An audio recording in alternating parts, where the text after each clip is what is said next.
Senior defender from Wilton, Connecticut, number 34, Connor Malillo.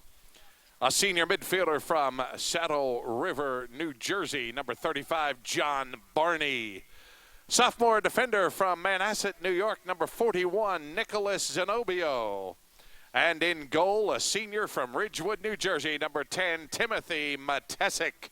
Franklin and Marshall is coached by Todd Cavallero, assisted by Scott Meehan, Dan Torrey, Randy Marks, and Rolly Shover. Fans, Franklin and Marshall joins the NCAA. That was John Whitwer. He's the public address announcer at Silas Field. We're in Lancaster, Pennsylvania, on the campus of Franklin and Marshall College. This is Franklin and Marshall College Lacrosse. I'm Phil Soto-Ortiz. Brian Stabby alongside. Brian, I think it's the first time we've worked lacrosse together, and I think we picked a good weekend because only a week left in the season. F&M right in the thick of the playoff race, but they're going to need a win tonight against a Haverford that's been keeping it close against some tough teams lately. Yeah, and F&M has had a tough schedule. We saw them earlier this week take a loss that they suffered in the fourth quarter of a very tough ODAC school in Lynchburg, but they've been stringing together some wins consecutively here against some very tough Centennial Conference opponents, and right now I know it's a very exciting time. They got a couple of big games left on the schedule, and they can really do themselves some favors right now by getting a win here today at home. Franklin and Marshall is going up against a Haverford team that, while, as I mentioned, they've been keeping it close, their last 4 games have all been decided by 2 goals or fewer. Statistically, F&M should have the advantage. Even in some areas where F&M has not had an advantage a lot this season. F&M has been a low-scoring team, but Haverford last in goals, last in assists. They're also last in face-offs. F&M has struggled, but Haverford has really struggled in that area, which probably has a lot to do with the fact that Haverford is also last in shots. You don't win a face-off, you may not see the ball for a while. There are really a lot of things playing against the Fords team. F&M really needs to take advantage of those, and it's got to start at the X. Yeah, and it's been Mike Sanzone at the X for the majority of this season. He struggled the last time out against Lynchburg, but when he did win for F&M, one of the things we saw was long sustained possessions in the offensive zone. This is a team that's very disciplined when they have possession on the offensive side. We see a lot of good passing, very crisp. And they're right on the mark. And for Haverford, it's going to be a struggle on the defensive side, knowing that this is a team that they're not going to rush their shots. If they have a lane, they'll take a shot. But if they don't see something there, they're not going to force it. And for F&M, they just need to keep that up here today, see if they can try and capitalize, get some goals, and get themselves a nice win. They're going up against this Haverford team that is led by Jeff Geppert. He's got 20 goals, matching his jersey number 20, a midfielder for Haverford. He scored 4 in the Fords win last Saturday against Muhlenberg. F&M's last game was also on Wednesday. F&M had that game against Lynchburg, a game that was snowed out way back at the beginning of the season. And that was a time when F&M really was playing against plenty of quality opponents. Maybe Lynchburg wasn't the team they needed to see back then. Then again, getting them on Wednesday, it got them off of that winning feeling. They're going to try and get it back against the Fords, who come in with a record of 4-7, 1-4 in the Centennial Conference. This is the Centennial Conference champion from 5 years ago. They have struggled since then. They went 6-2 the following year and got to the semifinals. Since then, 4-4, 4-4 last year, 0-8 in the Centennial. And Haverford trying to get back on the upswing. Doesn't look like it's been this year, 1-4, but they have, as I mentioned, given some very good teams some very, very tough times. They're going to try and do that today against F&M. F&M, it's technically senior day, although it's not the last home game for the seniors. They will be playing Wednesday, 4 o'clock against Gettysburg, but they usually try to do the senior day festivities on the weekend days if they can, and that is the case today.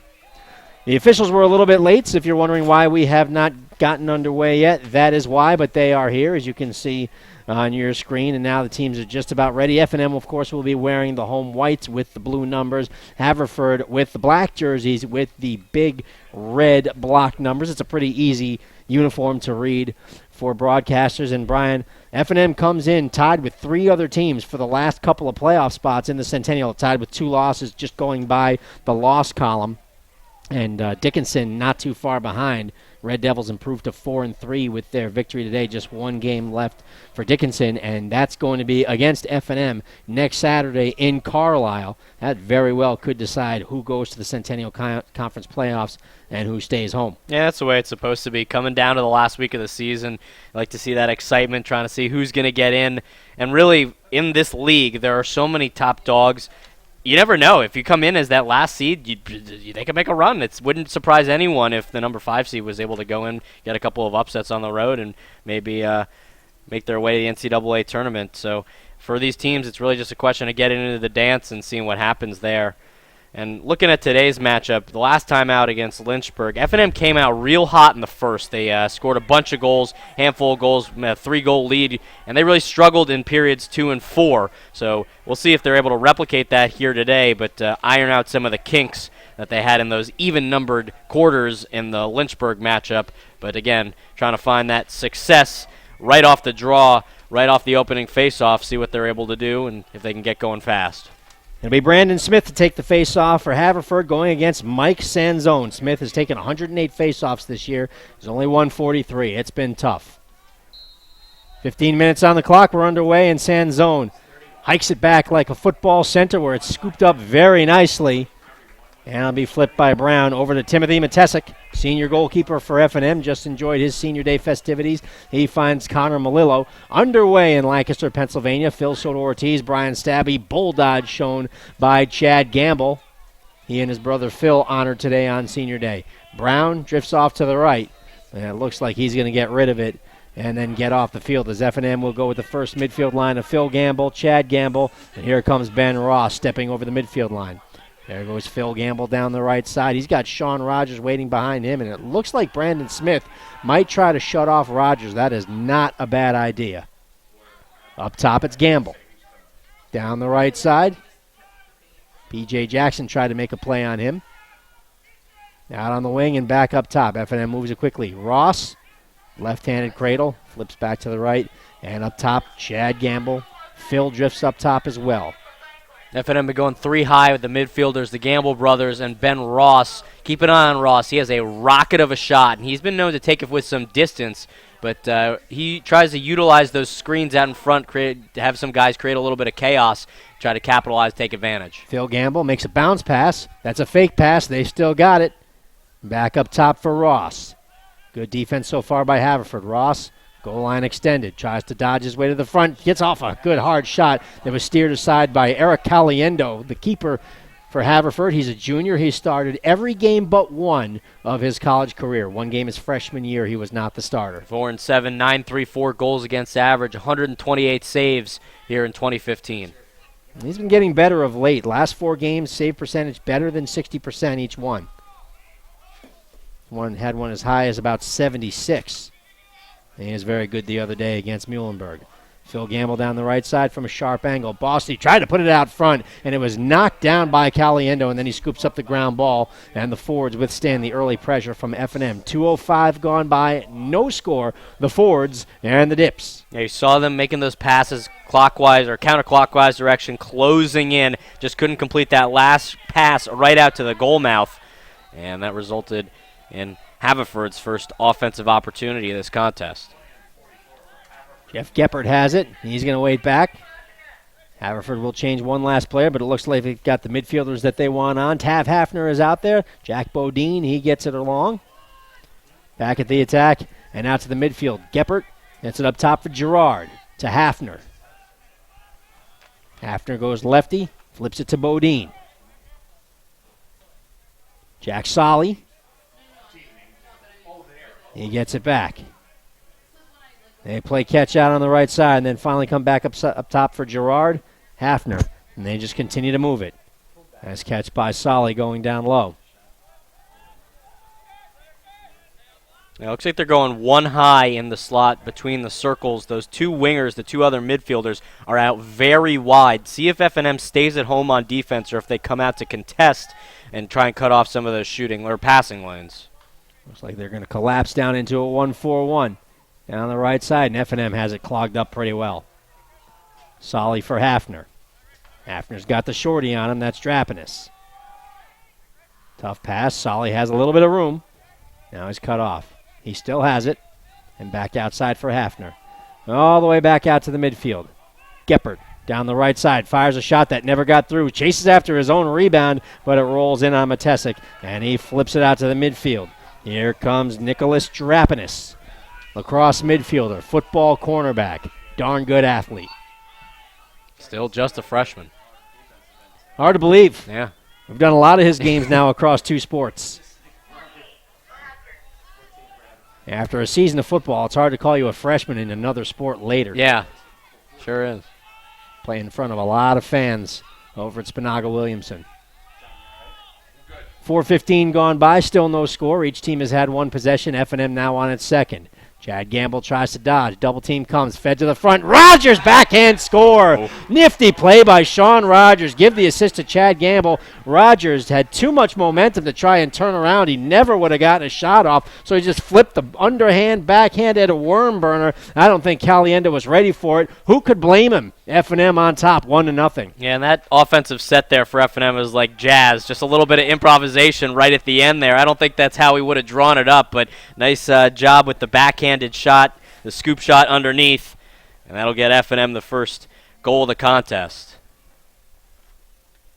Andrew Rose in on the opening, the face-off. I believe he was out there for the opening one. I think we incorrectly thought it was Mike Sand's zone. We'll keep an eye on that. Ball remains loose.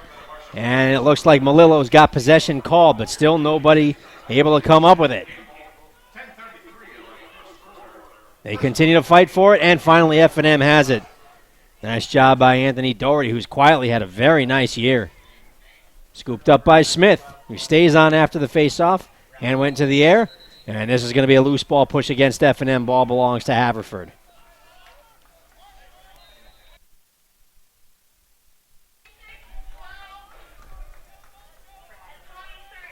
Solly on the wing. Works it behind.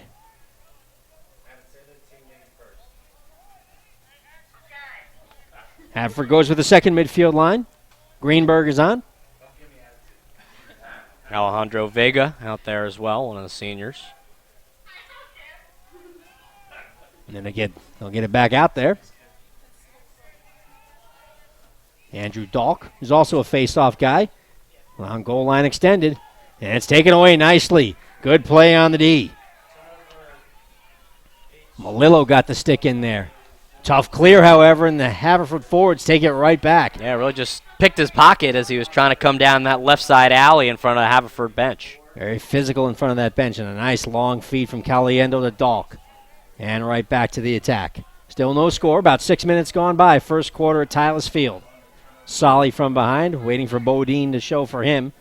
He gets into position. Greenberg. And up top it's Dalk. With a short stick on him, that's Jorgensen. Dumps it down low. Nice catch. Bodine tries to drive on the pipe. Can't do it. Back outside for Greenberg. No stutter stepping. It looks like he lost his balance. In tight quarters, Bodine. Can't get a shot off. Flag goes flying. F&M's going to be man down. Might have got him for a trip.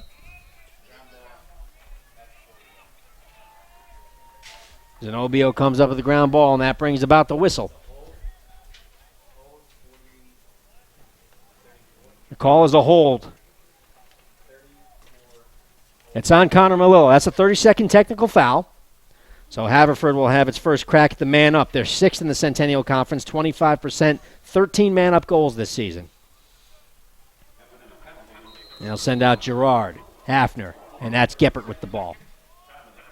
Diplomats have been pretty good on the kill. They stay at home. They don't overcommit. I like to see the way the defenders or the midfielders help out those defenders as well out on those wingers and in the high slot.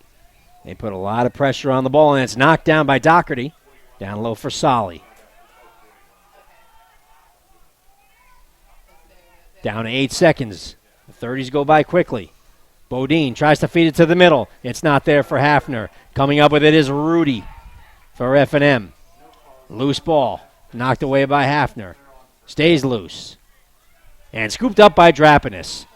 who does a great job to hang on. And that was a tough wrap check, and here comes a flag. There will be a slash, and F&M's going to have a 1-minute man up. It should be the man up. Looks like it's going to be Bodine, who you can't see. It's behind the play, but he's holding his arms out there like, come on. Tough sledding there for Sean Brown as he had a couple of guys all over him. F&M does very well in this type of situation. Nice swim move by Phil Gamble, but he can't get the shot off. Bossity flips it outside for Rudy, and up top for Chad Gamble. Flag remains on the field. Haverford must regain possession to bring about the whistle, unless a whistle comes for any of the garden variety reasons. Nice spin move by Rogers, then he's throwing it away.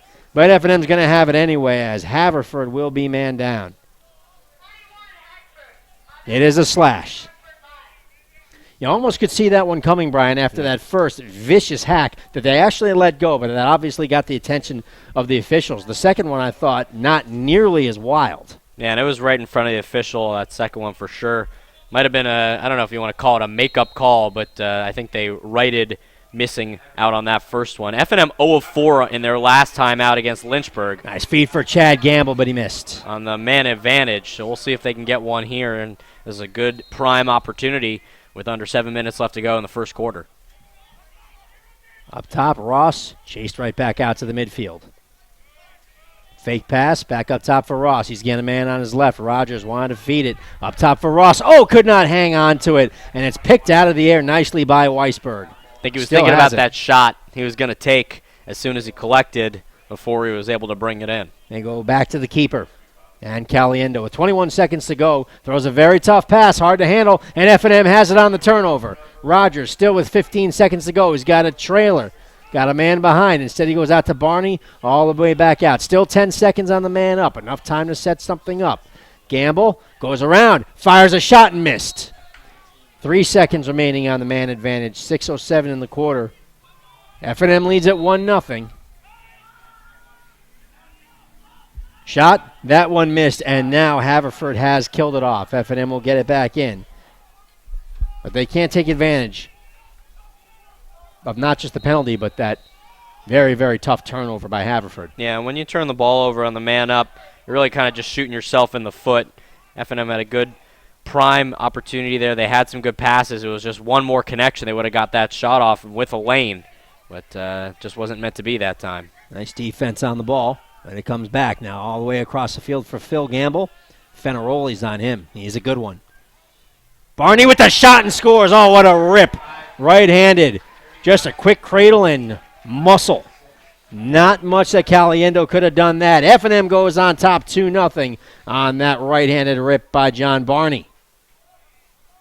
And Barney's been gunning for those goals lately. Takes a lot of shots, has struggled to find the back of the net, and you could see the relief as he just ripped that one to go, put his arms up to the sky, feeling it. Now F&M up 2-0.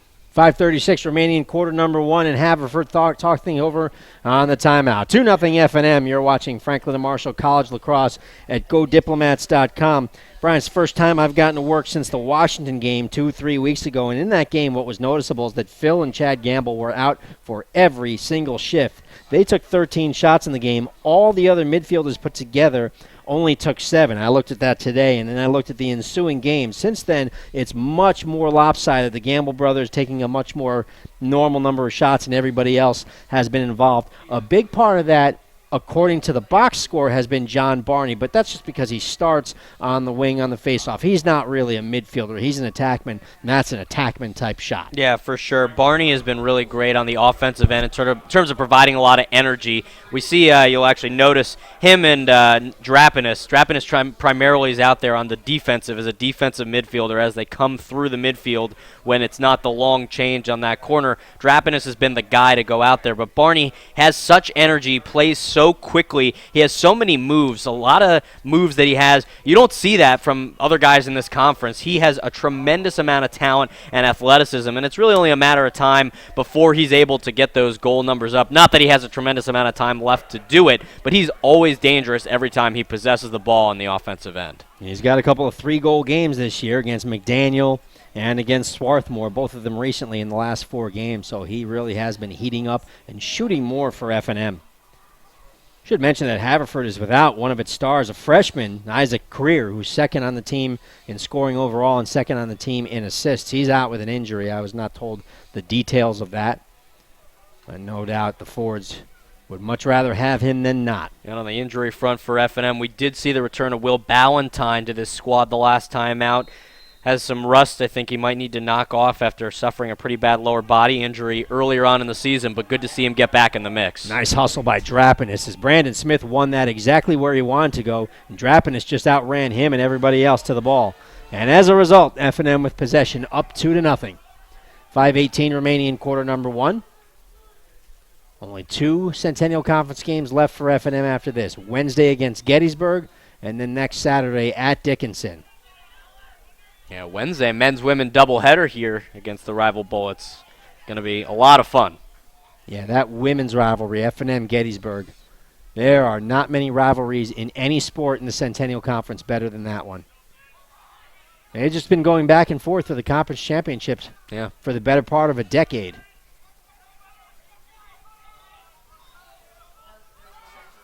Phil Gamble dodges to the left, tries to light it. He does, and getting a piece of it was Caliendo to just steer it aside from the post, but it's backed up by F&M. Good positioning there. Came just a little bit off of his goal line in order to contest, cut off that angle. Barney, a good whack from Fenaroli. There goes Phil Gamble on the little split move with Chad. Ben Ross, he's got 2 black jerseys right in front of him waiting to sandwich him. Rogers gets it back outside. A little face dodge by Phil Gamble. Nice recovery by Gerard. That's good short stick defense. Turnaround shot, not even close. Somebody got a stick in there. It looked like Brandon Smith got down on the bottom hand of Barney. Yeah, altered it, and that was not a shot you'd see that wasn't altered on the way. You know, after his goal moments ago, you can be sure he's not going to have nearly as much room to shoot, at least not right away. Gamble shoots and scores. Goes left-handed, and boy, he pulled that trigger quickly. The fire by Phil Gamble, and F&M leads it 3-0. Nice looking play there for the Diplomats, and this is exactly what we wanted to see out of them in this first period, being able to come out fast, get some goals, build themselves a little bit of a lead, and now inside of 4 minutes remaining here in the quarter, Diplomats 9 shots already on the day. 3 that have found the twine.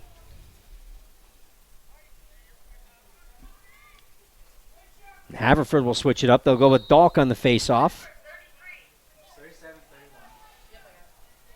That was James Force. You don't see a lot of him on the face-offs. It's Dalk, Miltonberg, and Brandon Smith, but F&M comes up with a win just the same. That's a tough feed and handled very nicely by Ziegler. First action of the game for him, and Drapanis, that's a fake pass. He still got it. Second midfield unit out there for the Diplomats. We've seen that Riley Avilas, Reed Ziegler, Nicholas Drapanis connection. Some Sean Brown mixed in as he now retreats over to the bench. It's a lot of youth. They could play together for a long time. Now we're going to say at the outset of this contest, you say, well, Haverford's struggling some. And a goal by Barney from almost the same spot. Tougher angle. F&M on top 4-0, and right now it is open season on the Haverford net. You've been mentioning how Barney in particular have been shooting a lot more lately. We're seeing it now. Yeah, and that left side has been open. A lot of the shots for the Diplomats have come off that left side wing. They've clearly identified a weakness on the defense. I think one of the defenders is rolling over, shading towards this near side, keeping an eye on Mike Bossity, but that means that the very dangerous John Barney is open on the opposite side. Some of the Gambles have been open there as well. So Diplomat's going to try and capitalize on that, do everything they can while it's still available. Trying to get it out of there. It was in very tight. Andrew Rose had things tied up pretty well with Force. Still no possession. Raked toward the midfield line. Big hit is delivered on Goshorn. But he gets up after coming up with the ground ball. What a tough play by Goshorn. And Caliendo gets it away to Fenaroli. He's chased by Barney, but now Goshorn should have room. Yeah, just to finish that thought, we say, all right, well, Haverford's struggling a little bit. They're a very young team. Maybe they're just trying to work out some of those those growing pains. But you look at this F&M squad, they have just as many freshmen who have gotten in the rotation and are playing significant time. So it's really hard to use that youth as an excuse. Good move out to the front, and a big save by Caliendo as F&M took advantage of the Goshorn turnover. Melillo brought it forth. F&M will have it, but boy, they had to be feeling like that was a guaranteed goal number 5. 2:08 to go in the quarter. 4-0 F&M. Good showing in the first quarter. And very little fancy. Just good, strong, accurate shooting. Drapanis down the right side. Flips it over to Bossity. Quickly across from behind to Rogers. Back out to Barney. Up top for Ziegler. Likes to go to the right. Flips it back. Drapanis. They are moving it quickly. Back outside for Drapanis. Nicholas he wanted to pull the trigger. Thought better of it. Wasik out there on that left side wing now. That's where the points have come from. Let's see if he has the green light to shoot now as well. He works his way down low, number 15. Here goes Ziegler, and they double team him every time. He had a great start to his season. That's a shot by Wasik, and he scores. From that left side, with 1:12 to go in the quarter, F&M leads at 5-0. And Brian, the one thing we haven't talked about, but we've known about for years, at Tyler Field, certain times late afternoon, that sun for that goalie from that side can be very tough. I don't know if that has affected Caliendo, but F&M's going to know about that a lot more than Haverford does. Yeah, and I think coming out, they needed to come out of the gate very quick, knowing that maybe the sun plays a factor, but those shots have just been there all day long. And take another look at it on the replay. And, yeah, there was a little bit of a screen out in front. We had a telestrator. He could show you where that defender came from, but F&M taking advantage of that weakness on the left side. And a good, clean win. And here goes Ross. For Barney. Barney shoots and misses. Not by much. Just a shooting gallery right now, but Haverford is back there. Closest to it as it went out of bounds, so the Fords will take possession, and boy, they need it. That might have been the first shot of the contest for F&M in that slot right in front of the goal, and that's the area that you would love to be able to shoot from, but for F&M, the majority of the shot volume has come from the outside, but it's still working for them. Nice clear, and Hafner finally gets it to Gerard. We have not been looking left very often. Still just one shot on the day for the Fords. Gerard, 27 seconds remaining. Takes Jorgensen across the top. Jorgensen right there with him, gives him a bunk. Forced to the middle, and Chase Williams can't hang on to it. Melillo flips it to Matesic. Still time, 17 seconds to go. Zenobio with 12 seconds, and he just goes into a jog. Back to Matesic, and it looks like F&M is going to be more than satisfied with a 5-0 lead. Fired all the way down the field. It'll go out of bounds with about 2 seconds to go. They'll let it run down to 0.6. And that should just about do it for the first quarter. And indeed it does. And it was a good one for F&M. 5 unanswered goals. They'll put another 15 minutes up on the board. Second quarter coming up. 5-0 F&M over Haverford. You're watching Franklin and Marshall College Lacrosse at GoDiplomats.com.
Welcome back to Tyler's Field, where Franklin and Marshall has a 5-0 lead over Haverford heading into quarter number 2. Phil Soto-Ortiz with Brian Stabby alongside. And Brian, a couple of these stats, F&M just really pouring out on Haverford, outshooting them 14-1, getting them with ground balls 13-5.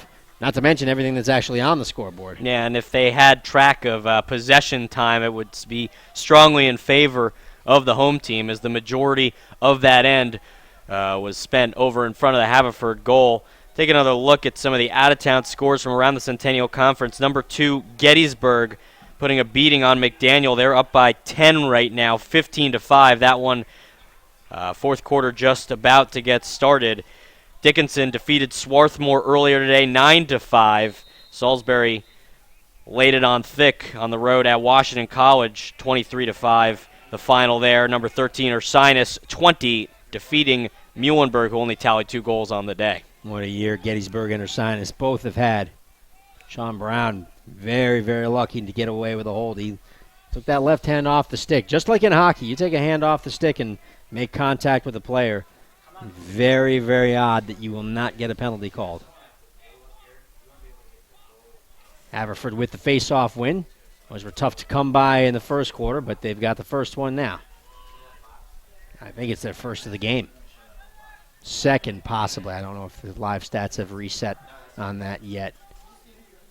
5-0 F&M. And almost turned over again. Solly did a nice job to rake that back in. Right in front of Zenobio. Only back up top, Hafner with some speed. And that's some good defense by Drapanis. Haverford continues to move it. From top left, Gerard. Moves across the top. Sean Brown trying to stay with him. Gerard had that pass go right off of Bodine, and they're not going to be able to keep it in. Nothing wrong with the pass. Maybe a little low. Jack Bodine needs to handle that. Unforced turnover, and F&M will happily take advantage. Yeah, and when you're down by 5, you can't be making those types of mistakes. And we talked about it a little bit in the first quarter, but now it's Haverford's opportunity to try and capitalize on the angle of the sun here that'll be in the eyes of keeper Tim Matesic. See how he's able to do battling off that sun that's starting to set out there in front of his face. It's not cloudy, but the sun seems like it's in a little bit of a haze. I don't know if that helps or hurts. From my vantage point, it seems like it's not quite as bad as it was in the first quarter. Yeah. As if Haverford hasn't had enough bad luck already today. Beautiful weather out here today, by and large. 83 degrees at the start. Yeah, just maybe a little bit hazy right now. Chad Gamble had that pass knocked down. He didn't know where it was for a while. But he was lucky to be able to find it just a step before Will Holden did. You can hear his teammates calling out, feet, feet. He knew where to look. Good hard cut by Ben Ross, but that was shut down, and F&M just continues to move it. Barney tries to cut inside. He does, and that shot was knocked down off the foot of a defenseman. Picked up, and Barney shoots and scores, and here comes the flag. What a job by John Barney to follow his own shot. That ball had no business coming back to him. He came right back to it. Already John Barney with a hat trick, and F&M, I believe, is going to be a man up. Sensational individual effort there by John Barney. Sometimes you'll see a guy take a shot and then stand back and see what happens, but Barney whipped it in, saw that it wasn't going, rotated over to the other side. He shifted down from left to right and went right to where the rebound was coming, was able to collect it in, and then beat the keeper on the second effort. Awesome job there by John Barney. F&M will be a man up, and now Haverford's going to be without a starting defenseman. Will Weisberg will go to the box for a minute.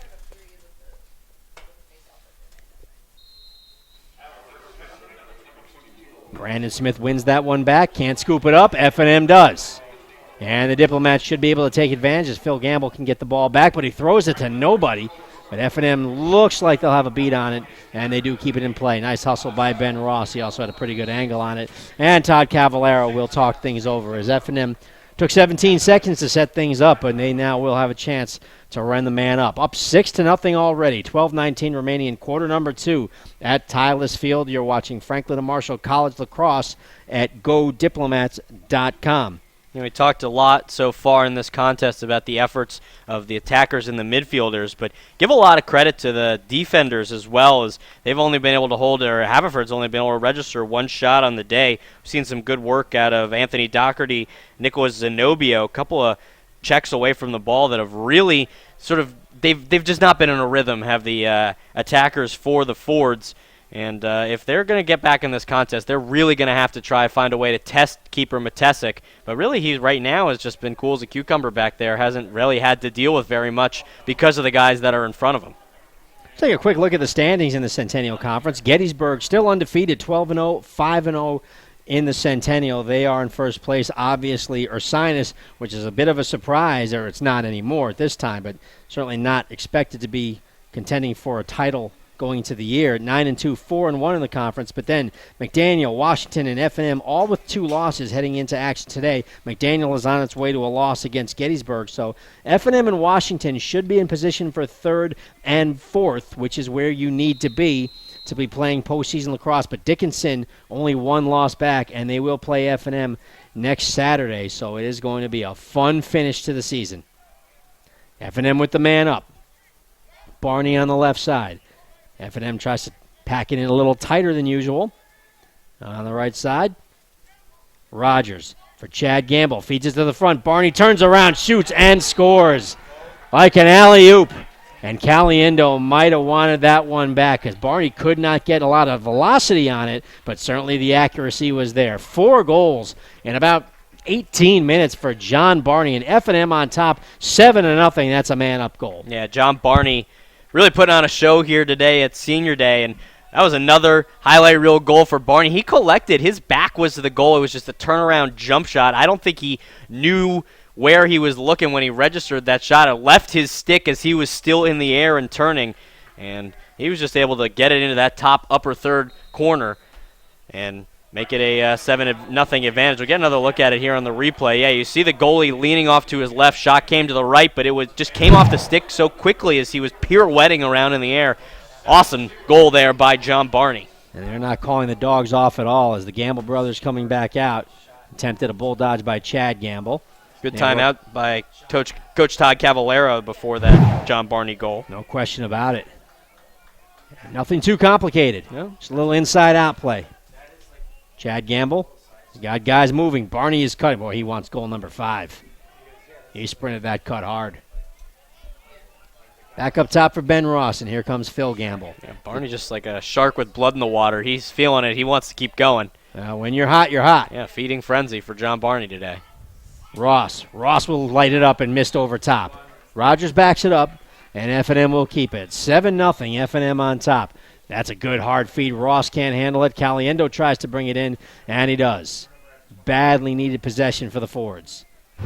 Flips it out to Fenaroli, and he'll continue to play catch with his keeper, Caliendo. Caliendo was, as I mentioned, a 3-year starter. He replaced a pretty good one in Joe Bano, who had graduated the year before. I believe he was also the starting keeper on that 2010 team that won the Centennial Conference. That's Bossarelli.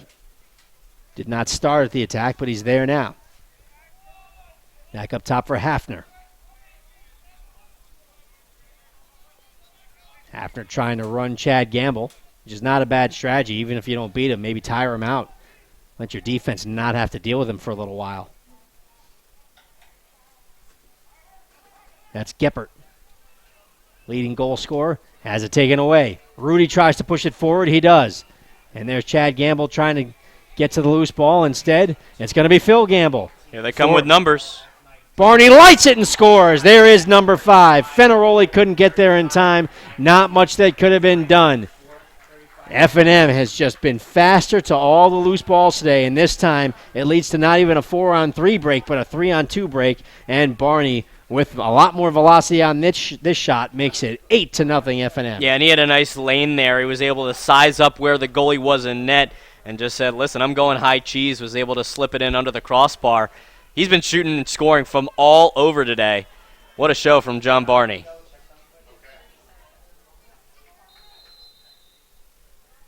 And a good clean win for F&M this time. Barney fires again. This time Caliendo has it. It was the exact same spot. He tried to go right back there. Then Caliendo saw that one a little bit better. Haverford trying to set up the clear, and they do so pretty well. F&M 8, Haverford nothing, and it's been the John Barney show. He's got 5. And a ground ball.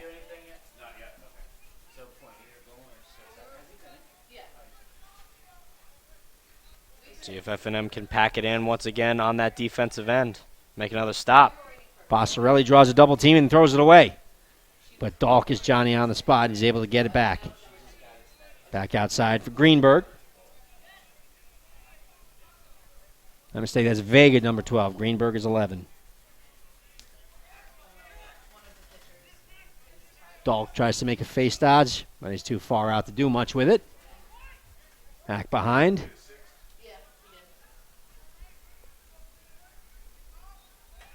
Long pass, and that's picked off. And it's going to be another fast break.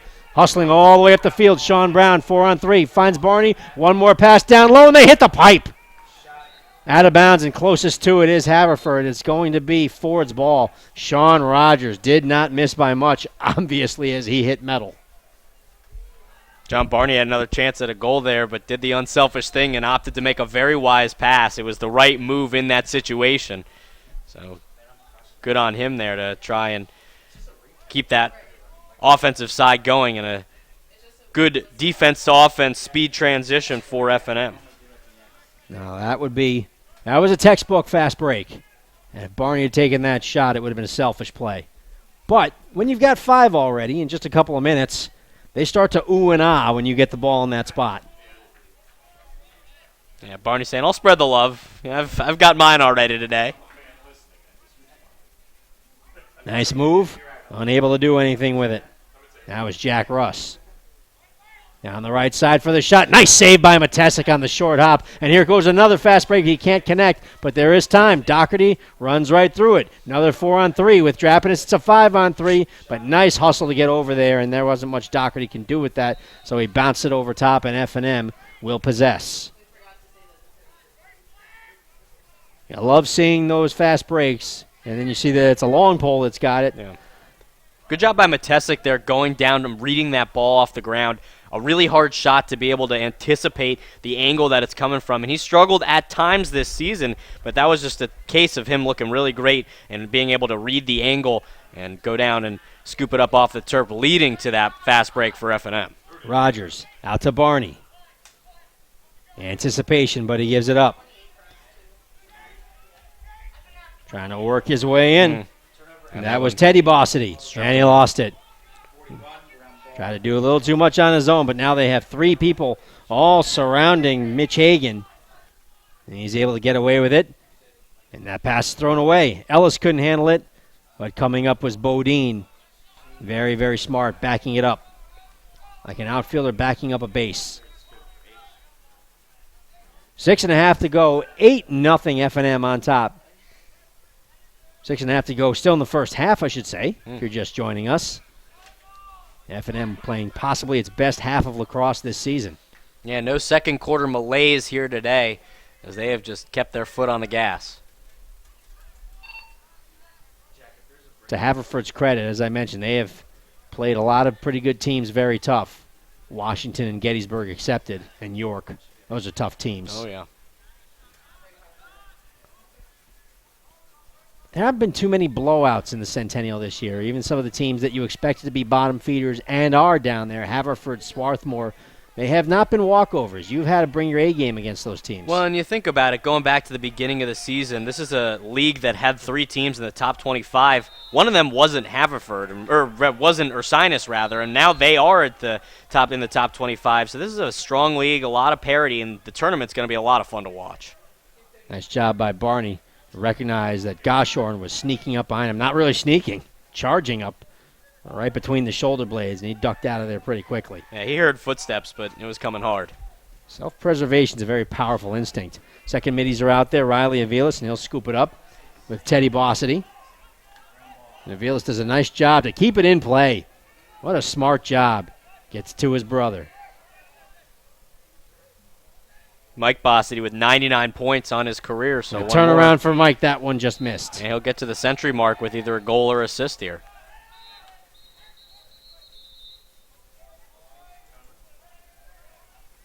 And timeout taken. And it's by Haverford before they could bring it back into play. With 4:55 to go in the half, Franklin and Marshall leading Haverford 8-0. You're watching Franklin and Marshall College Lacrosse at GoDiplomats.com. As I talked about, there was a game between these two teams 4 years ago here that seemed like it just went on forever. There was a weather delay, which was not unexpected. We kind of knew that was coming. We just didn't know how bad it was going to be.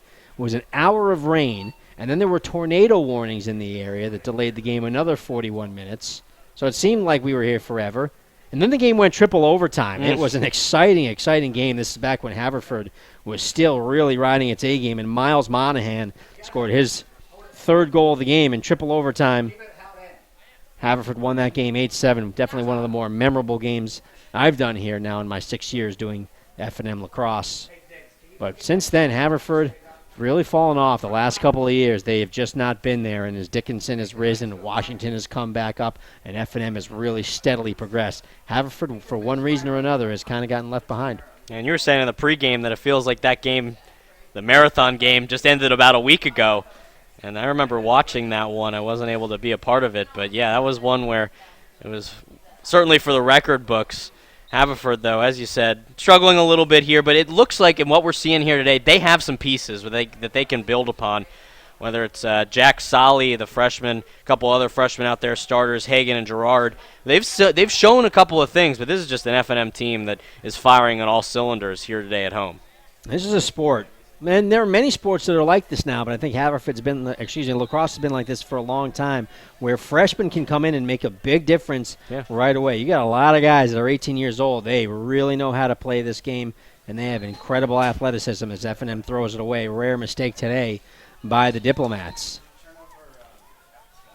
I know it's a little early to start thinking about this, but I have a feeling we might see some of the reserves in half number 2. F&M with a very comfortable 8-goal lead right now. We've already seen a good amount of extended time from the second midfielders for F&M, Riley Avilas, Teddy Bossity. And some of these games where F&M has been able to pull away. We've seen some Jack Gladstone. He scored a goal a couple weeks ago. And some of these other defenders, Scott Rux, Bradford Seam, maybe get a chance to look at them. And F&M trying to get a good rotation going with their goalies. We've seen a good amount of Thomas Moore and Will Polion. So we'll see what happens in half number 2. Down the right side, unable to get a shot off there. That was Jack Russ. Good tough D down low by Zenobio. And back outside. Tav Hafner. On the right. Nice pass for Bossarelli. Fakes it. Now makes it back to X for Bodine. And they reverse it to Solly, who jams on the brakes. See if he tries to take Drapenis to the post. He does. And here comes a double team. And now they'll switch off as Doherty will take Solly. Out on the left pass, dropped momentarily, but Bodine has it. Finds Hafner. Hafner lights it and just missed it. Still in play. Flag is down. F&M's going to be man down. Did not see for what. Boy, Matesic did quite a split. Yeah. Whatever happened, both officials saw it because both flags are down. Thrown away by Geppert, but now the penalty will be enforced. With 3:12 to go in Haverford, they're going to have any prayer getting back into this game. You would think that they would have to come up with something on this man up. By something, I mean a goal. Yeah, and the Diplomats struggled a little bit their last time out against Lynchburg. They tallied on 4 of 6 man-up opportunities. And that was really the difference maker in that contest. Let's see if F&M is able to iron things out just a little bit here today on their man down. It's a minute. And it was on Zenobio. They're going to call unnecessary roughness on Zenobio. Yeah, it must have been completely away from the ball. I didn't see it, but 2 officials did. So Haverford with its second man-up opportunity of the day. Nice catch. They had to recover there. Spun all the way around. Up top, it's Gerard. He's got a man on his right. Gets it to him. Geppert fires. Saved by Matesic. Took that one right off the knees. A couple flags go flying. It's against F&M. And the flags were well after the save, it appeared. So I don't know what could have happened here. You're up 8-0, Brian. A lot of things can get chippy there.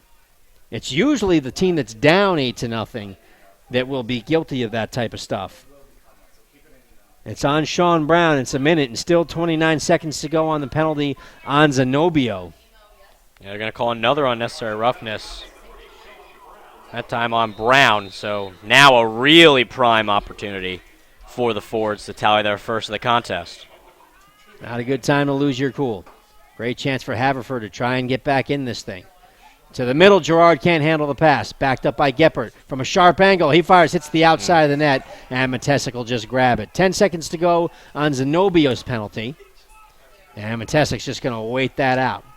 Not exactly a wise shot there. As you said, he was down very tight to the goal line. He was going to have to feed it in between Matesic and the pipe. But, yeah, put it off the outside of the net. Thrown away by Matesic. He made a pretty good move, but Solly and Bodine stayed on him very tight.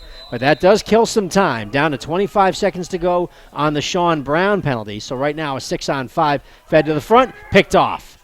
Melillo with good stick. Finds Doherty. He'll jog it up the field. That should just about do it for the penalty. 11 seconds to go. Barney hits the midfield trailer. Chad Gamble, who fires. Save!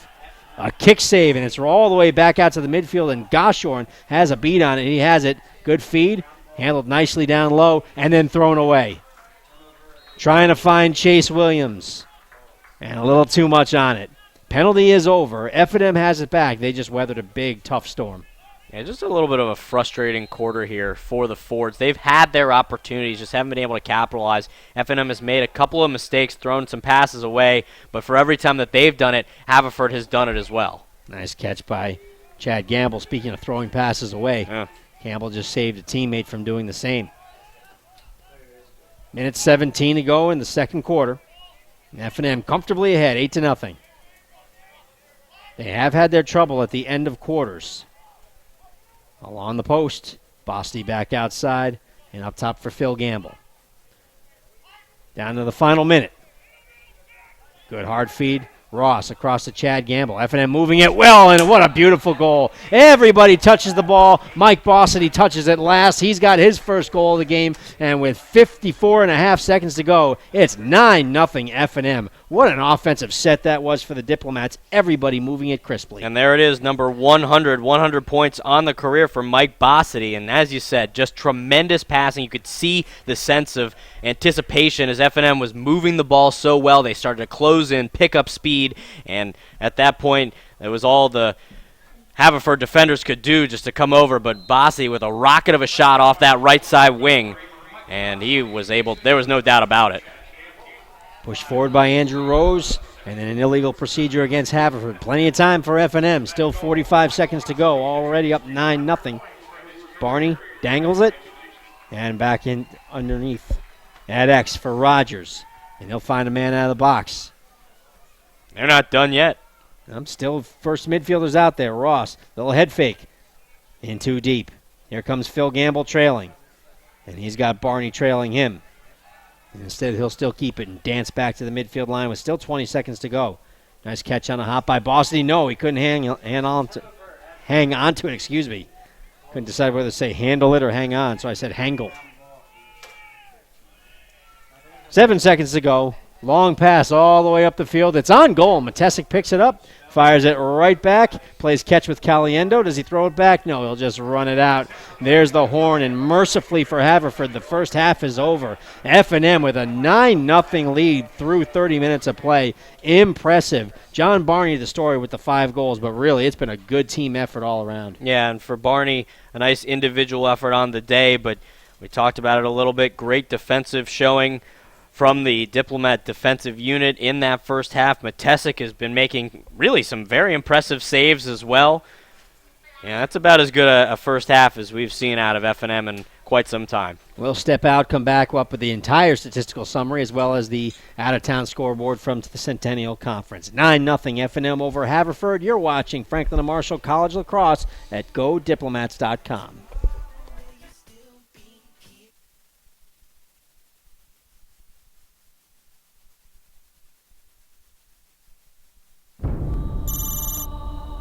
In a world where you can support your college, one man Are you Murphy? will accept that challenge. What are you? CIA? NSA? No, Alumni Relations, F&M. The Gold Chapter Challenge is coming. We need you to get graduates of the last decade to join in. Ha! You know I'm retired. I gave all that up years ago. You were the best, Murphy. I told you! I gave all that up. After Tina, it just doesn't feel right anymore. Murph, I'm challenging you to challenge others to take the challenge. What happens if I don't? We might not make this year's top colleges list. My God. From director Michael Bay comes the action sequel you've been waiting for. Someone's after us! Who is that? Hold on! How'd you learn to drive a golf cart like this? Homecoming and family weekend. He lost his wife, but this March, he's back.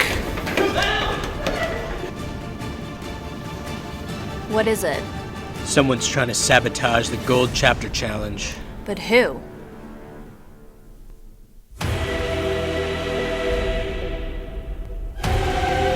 I don't know who you are and I don't know what you want. What I do have is a very particular set of skills. Skills that I acquired from my liberal arts education at Franklin and Marshall College. Get ready for bad 80s references, Dylan! You son of a... romance, ninjas. Siskel and Ebert say, we came back from the dead as zombies just to give this film 2 thumbs up. This March, Brian Stabby will Get off my campus. Gold 2, Gold Harder. It was you who tried to sabotage the Gold Chapter Challenge. Tina, but why? Opens March 1st in New York, New Jersey, Boston, Maryland, Washington, D.C., Philadelphia, and Central Pennsylvania. Visit go.fnm.edu/gold for more information.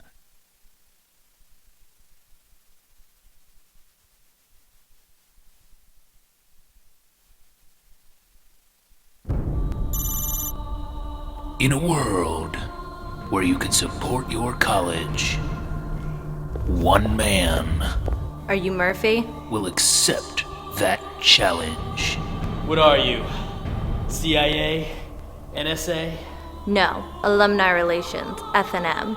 The Gold Chapter Challenge is coming. We need you to get graduates of the last decade to join in. Ha! You know I'm retired. I gave all that up years ago.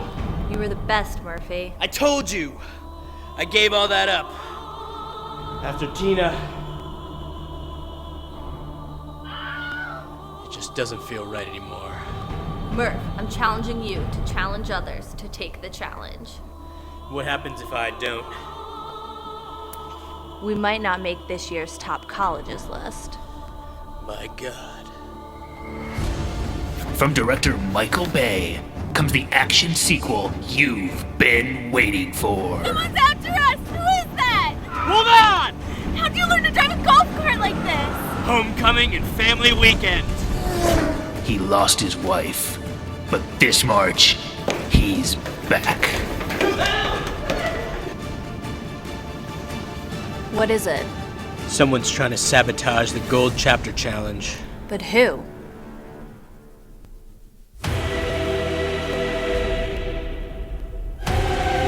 I don't know who you are and I don't know what you want.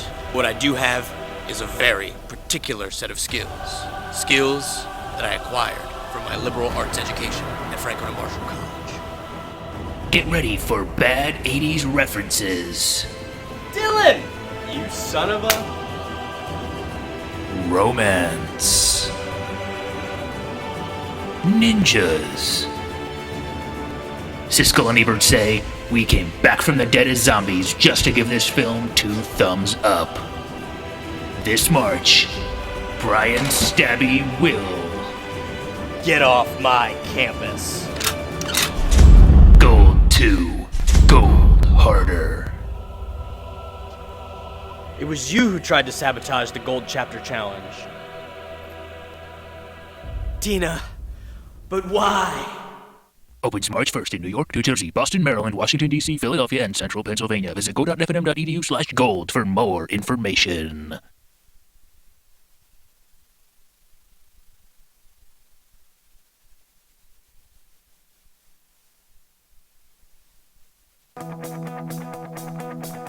We believe that Franklin and Marshall College is the single finest place to play a sport because of the combined opportunity to work directly with faculty in a rigorous academic program and to work with coaches who value you as a whole person first.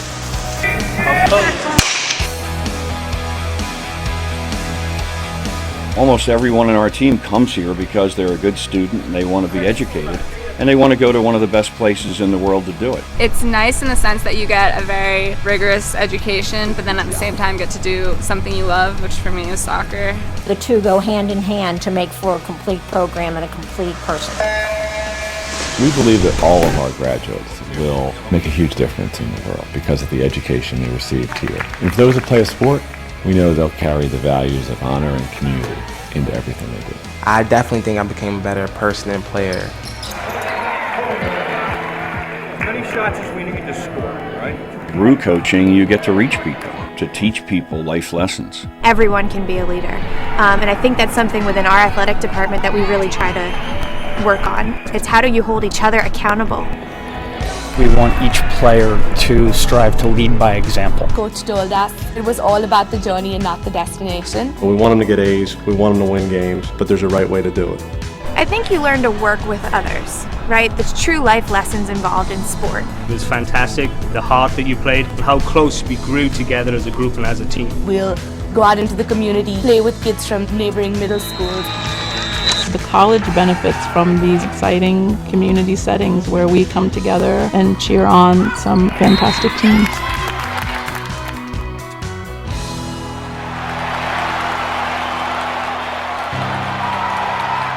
One thing that Franklin and Marshall does is they change the kids' perceptions of the world, and they have bigger dreams when they leave here. And then to follow them beyond college is what's really exciting. My true aspirations are to be a pilot for the Marine Corps. I think that I eventually want to get into business psychology consultancy. Take a contract and go play overseas. Here at F&M, we try to get our students to think about, at the beginning of seasons, think about what's important to them. We get them to see the results of putting your heart and soul into some activity. I think being able to be a self-motivated individual is what I'm going to most take away from this experience. F&M has taught me to be determined and give 100% in everything I do, and to take what I've learned here on with me for the rest of my life.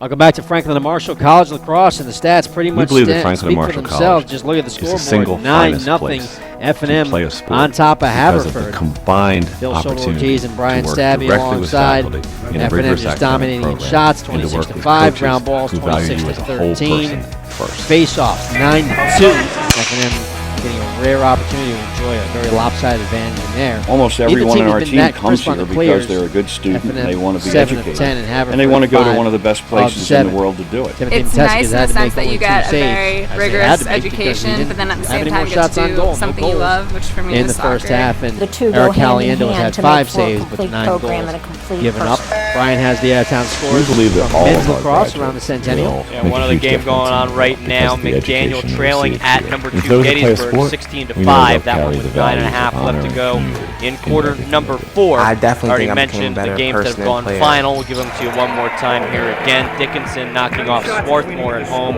9-5. Through coaching, you get to Washington reach people, College to falling teach people life to lessons. number 10 Everyone can be a Salisbury, leader. 23-5. And I think that's something game within down our in athletic Chestertown, department that we Maryland. really try to Real bad loss work on. for It's how do you hold Washington each other College, accountable. a team that started the season in We the top want 5 each player in the nation. to strive to lead by example. Coach Had their told us struggles it was all here about the in journey and not the 2015. One of the destination. game that We want them happened to get today. A's, we want Number them to win 13 games, Ursinus but there's took a right care way of to do business it. against I think you Muhlenberg. learn to That went work out with in Collegeville, others, 20-2. right? There's true The life final lessons score involved there. in sport. Mike Sanzone, who fantastic, didn't take the face-offs heart in that the you first played, half, how is going to close take one we grew here together as in a the group second and as a half. To team. begin the We'll second half, it's going go to out be into the Brandon Smith community, play with for kids from Haverford. Haverford neighboring middle defending the goal schools. to our right, F&M College to our left. benefits from these exciting 9-0 community F&M settings where we come together over and Haverford. cheer on some fantastic F&M's teams. women's team defeated Haverford earlier at 19-4, and Smith comes up with a clean win, but then turns it over.